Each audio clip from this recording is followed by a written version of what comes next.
thoughts on what AMD GPU will closely match the PS5 Pro? And I've been well informed that that is a console. Am I right? I believe yes. Okay, good. So I know everything I need to know to answer this question. Perhaps 6800 XT or 8600 XT, that yet to be released product, or 8650 XT. Okay, interesting. Well, I'm going to hand that straight over to you, that one, because console question. I looked up the specs, hence why I've got my phone out here to read some of these things. So the PS5 Pro, as it currently is believed to be, has 60 compute units of some sort of AMD GPU architecture. So it's probably like RDNA 3.5 or 4 technologies from the upcoming generations. It's also got 16 gigabytes of GDDR6 at 18 gigabits per second on a 256-bit bus. So that's 576 gigabytes per second of bandwidth, and generally console clock speeds are in the low 2 gigahertz range. At least that's where they've been for the current generation consoles. So the RX 7800 XT is a 60 compute unit design. It's clocked at 2.4 gigahertz. It does have slightly faster memory, 19.5 gigabits per second compared to 18 gigabits per second, but the same memory bus. So based on that, you would say that if it was RDNA 3 architecture, that the PS5 Pro would be slightly slower than a 7800 XT, just because there's slightly lower clocks probably for both the GPU and the memory.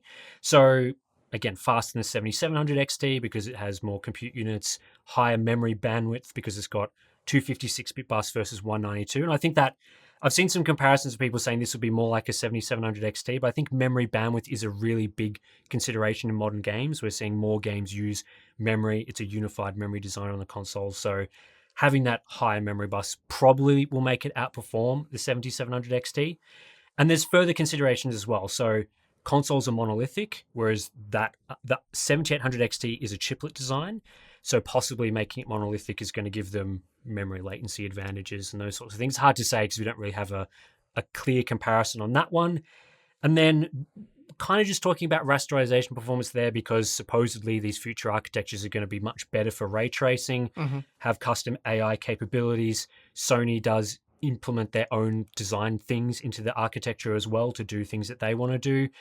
And probably some stuff stripped out of the design as well because they're trying to make it cost effective. So not necessarily all of the features that you would see from RDNA 4 or future generation is in this console design. So this makes it very complicated to compare these sorts of things. And then in addition to this, generally what we see from consoles is a more efficient implementation of a GPU. So while it may have the hardware of a 7800 XT, it'll probably be good enough for gaming performance that's a little higher than that. So maybe that's like a 7900 GRE level of, if you were comparing all the graphics settings, you're configuring a PC game to run in exactly the same level of output quality, it'll probably run more like a slightly higher tier GPU. So all of those things considered, I would probably say from the current generation, it should perform a tier above a 7800 XT probably, with all things matching up. So the person who asked this question was talking about RX 8600 XT. I have no idea. Don't even know what that would look like. But if RDNA 4 was sort of a... Let's go with 6800 XT, like I said, because that would be put it about where we reckon it would be. Well, that's right. Yeah, 6800 XT is probably thereabouts. I mean... A little bit faster, but thereabouts. Yeah, it depends how mid-range they go. Like, is the 8600 XT going to be an entry-level GPU? Like, what are they naming their cards? Impossible to say there. But I think in the upcoming GPU generation, a PS5 Pro is probably going to be around like an entry-level to mid-range GPU, because the 7800 XT right now is a mid-range card, and hopefully in the next generation it will be more of a mainstream entry-level sort of thing, and then the PS5 Pro very much, the PS5, the base model, kind of like a low-end sort of system, which I know console fanboys are probably like, it can't be mid-range, like they've just announced it. Surely this is more of a high-end product. Isn't that always the case, though? Aren't they always mid-range and then they get shuffled down? Well, yeah, that's what I was under the impression of. A console has never really been a high-end PC equivalent. What GPU was on the market when the PS5 first came out?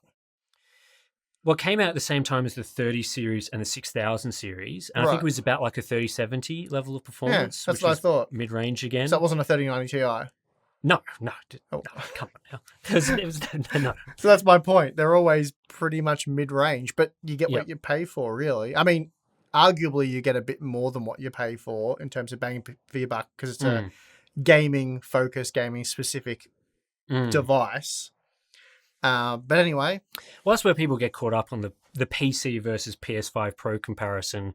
Are things like, you spec out a system, a PC that's you think has got like a 7800 XT like GPU and a CPU that's maybe a bit faster than what the console's got. You look at the price; it's more expensive. It's like $1,000 or something, right? And people are like, must be good value now. It's like, well, a PC does more things. Now, if you're a gamer, you don't have to use the things that a PC can also do, but it's true that it can do more things. And also, you can't really buy like a PS5 level of hardware. Like, you buy a motherboard, right? It's got all those expansion slots and stuff that they've added in to make it a more capable platform. So you can add in more stuff. It's got more USB ports. It might have faster Ethernet or Ethernet Wi-Fi integrated. I think the PS5 has that, but you can't exactly go buy a motherboard that deletes all the M.2 slots, so you've got one slot like the PS5 that deletes all of the expansion slots, all the USB capabilities, and you've got the ability to upgrade and all that. So. Yeah, so you're paying more for upgradability. The PS5 is an integrated system, so you can't do that at all. So all of those things are complexity that adds to the cost of the system. So when you look at it, you're like, okay, yeah, a PC is more expensive, but even something as simple as a power supply, like you're probably buying a modular power supply that's way more powerful, as in its power output is way higher than a PlayStation console, which can ship with a power supply that's designed specifically for that hardware that may only be 200 or 300 watts.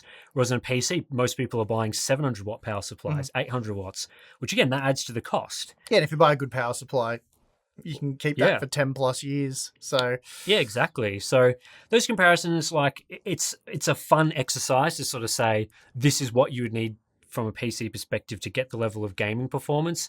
But I think if there were more gaming focused hardware platforms available, that the cost of a PC would come down. If it was locked to only gaming, if it removed all the expansion capabilities. Like a console. Yeah, exactly. If you were build your own console. If you could buy off the shelf the PS5 hardware and you could install Windows on it and play games, it wouldn't cost $1,000. It would cost less than that. Like, that's just, I guess, the reality of it. So, yeah, we'll stick with our PC gaming, I think. Yes, thanks. Yeah.